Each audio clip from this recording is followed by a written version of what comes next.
La Belle au bois dormant. Il était une fois, dans un merveilleux royaume, un roi et une reine qui désiraient ardemment avoir un enfant.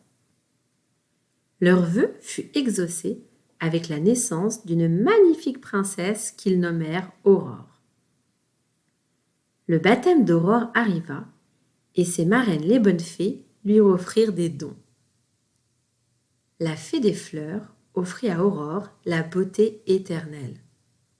La fée des animaux lui donna la grâce et la douceur des créatures de la forêt.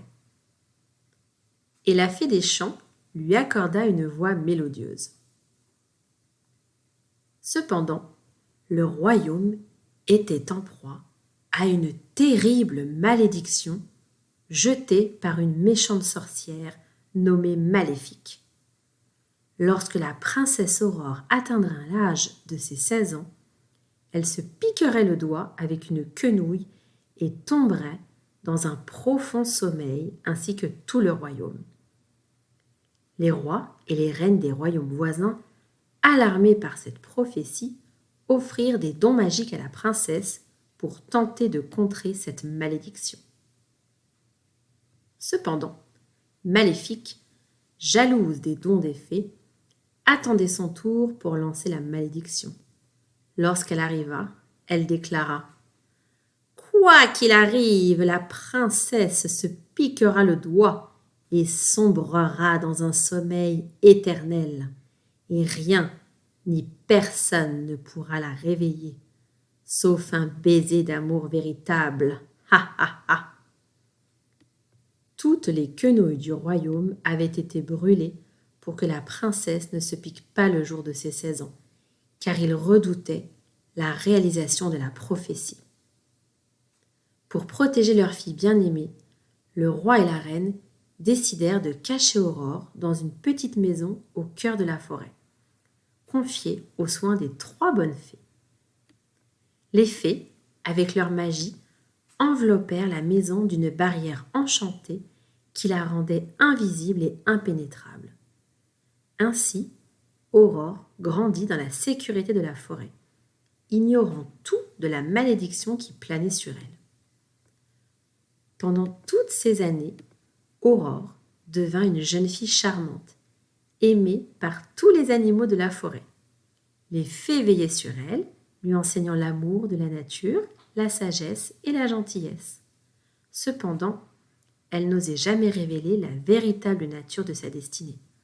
Aurore ne savait pas qu'elle était une princesse.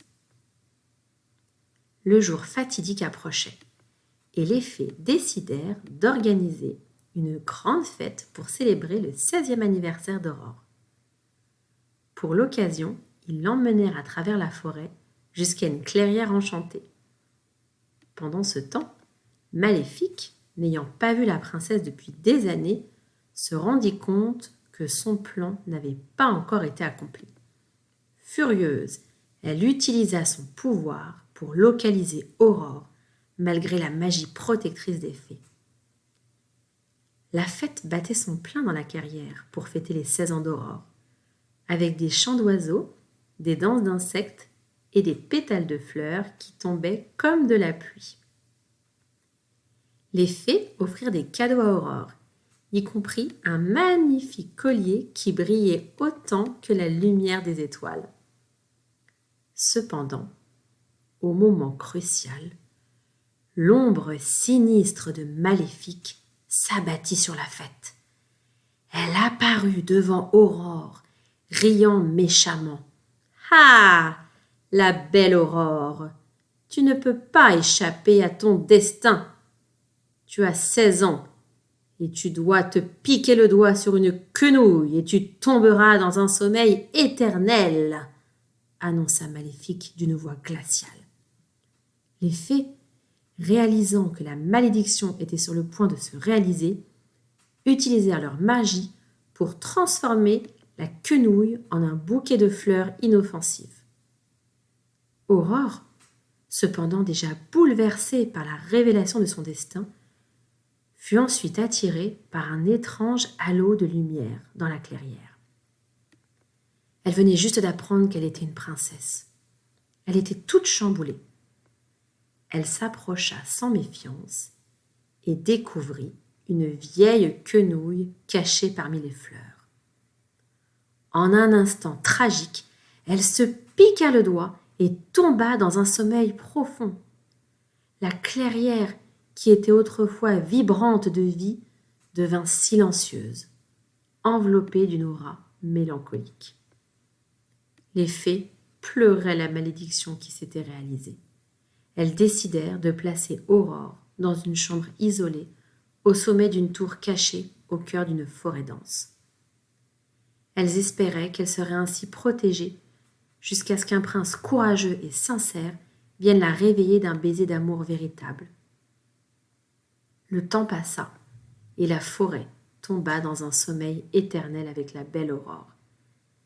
Les animaux se retirèrent dans leurs terriers, les fleurs se fanèrent et tout devint silencieux et immobile. Cependant, l'espoir ne mourut jamais complètement. Les fées attendaient patiemment le jour où un prince viendrait libérer Aurore de son sommeil. Et ce jour arriva enfin. Un jeune prince nommé Philippe entendit parler de la belle princesse endormie et il décida de braver les défis de la forêt pour la retrouver. Guidé par la lumière des fées, il surmonta des rivières tumultueuses, des montagnes escarpées et des épines épaisses qui protégeaient la tour. Il dut même affronter un dragon avec son épée. Lorsqu'il arriva devant la tour, les fées firent fondre les épines avec leur magie, révélant un chemin vers le sommet. Le prince grimpa la tour avec détermination. Arrivé dans la chambre où Aurore reposait, il fut frappé par sa beauté, qui n'avait pas bougé pendant son sommeil.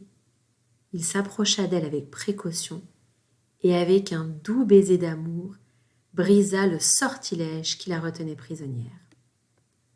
Aurore ouvrit les yeux et la forêt s'éveilla avec elle. Les animaux sortirent de leurs terriers, les fleurs retrouvèrent leurs éclats et la vie reprit son rythme. Les fées regardèrent avec bonheur le couple qui se regardait avec amour. Le prince et la princesse se tenaient la main. La nouvelle du réveil d'Aurore se répandit comme une traînée de poudre, et le roi et la reine, qui avaient perdu espoir depuis si longtemps, se précipitèrent vers leur fille. Les fées, enchantées par le dénouement heureux, bénirent le couple et promirent de veiller sur eux tout au long de leur vie.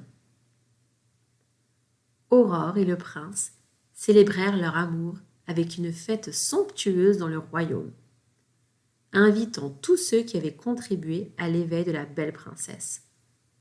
La joie et la magie régnaient désormais sur le royaume, rappelant à tous que l'amour véritable et la persévérance pouvaient triompher même les malédictions les plus sombres.